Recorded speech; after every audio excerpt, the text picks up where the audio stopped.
iPhone 17 Pro Max អត់ទាន់ចេញទេប៉ុន្តែខេសមកដល់មុនហើយហើយខេសវានឹងខ្ញុំសាកយកមកដាក់ជាមួយនឹង17 Pro Max គឺដាក់ត្រូវគ្នាអត់មានខុសគ្នាបន្តិចទេសូម្បីតែកន្លែងប៊ូតុងកាមេរ៉ាប៊ូតុងសំឡេងអីគឺដដែលអញ្ចឹងដូចខ្ញុំនិយាយចឹងសម្រាប់18 Pro Max ឆ្នាំនេះគឺវាអត់ដូររាងទេប៉ុន្តែនឹងចេញពណ៌ថ្មីនេះពណ៌ដែលខ្ញុំបង្ហាញនៅលើវីដេអូនេះវាអត់ទាន់ច្បាស់ទេណាប៉ុន្តែអាចនឹង4ពណ៌ហ្នឹងអញ្ចឹងសម្រាប់ iPhone 18 Pro Max នឹងប្រកាសចេញនៅ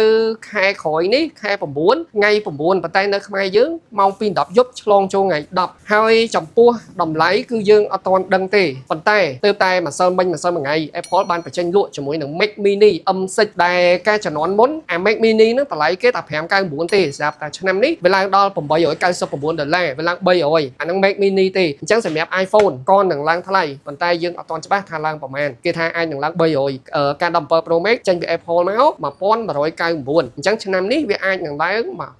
1399ឬមួយក៏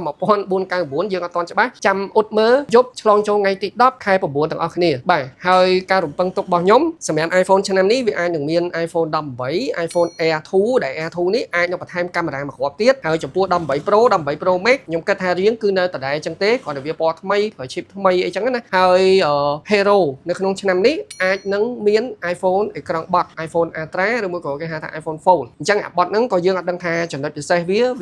ត្រង់ណាខ្លះហើយតម្លៃប្រហែលតែដឹងតែថ្លៃហើយគ្រាន់តែថាអាបត់នេះខ្ញុំសង្ឃឹមថាពេលដែលយើងប្រើពេលដែលយើងបត់គឺអាខាងមុខនេះយើងប្រើដូច iPhone ប៉ុន្តែពេលដែលយើងពលាមកវិញអាបត់ពិសោធន៍អេក្រង់ពលាខាងក្នុងវាអាចទៅជា iPad អានឹងបើជាការស្មានទេណាព្រោះធម្មតាតែយើងពលាមកវាទៅជា tablet ទេអញ្ចឹងវាអាចប្រើលក្ខណៈជា iPad OS ក៏ថាបានអញ្ចឹងសម្រាប់បងដែលកំពុងតែត្រៀមលុយថាចាំចេញ iPhone 18 Pro Max ចាំប្រើត្រូវត្រៀមលុយអត់ក្រាស់ព្រោះឆ្នាំនេះឡើងថ្លៃប៉ុន្តែបើសិនជាដូចថាថវិកាយើងវាមានកំណត់យើងដឹងហើយថារូបរាងវាអា18 Pro Max នឹងចេញមកដដែលអញ្ចឹងអាចពិចារណាលើ17 Pro Max ក៏បានដែរប្រើពណ៌សឬក៏ពណ៌ទឹកប៊ិចពណ៌ទឹកក្រូចនេះក៏បានដែរដាក់តាខេសទៅគឺស្អាតបាទស្អាតដូចគ្នាព្រោះរូបរាងវានៅដដែលវាខុសតែពណ៌ទេហើយសម្រាប់តម្លៃ iPhone 17 Pro Max ថ្ងៃដែលខ្ញុំចេញវីដេអូនេះគឺតម្លៃ$1189ឡើងទៅតាមជម្រើស256 512អញ្ចឹងណាបាទអញ្ចឹងបងអាចពិចារណាលើ17 Pro Max សិនក៏បានដែរចាំឲ្យគេចេញមកគេផ្អើមរយៈឲ្យតម្លៃវាល្អហើយចាំយើងដូរ18 Pro Max ប្រើក៏វាអត់តហួសពេលដែរប៉ុន្តែខ្ញុំជឿថាអ្នកដែលគាត់មានថវិកាគ្រប់គ្រាន់ចេញមកជំរឿអាវ៉ាន់តែអត់តមកដល់គឺ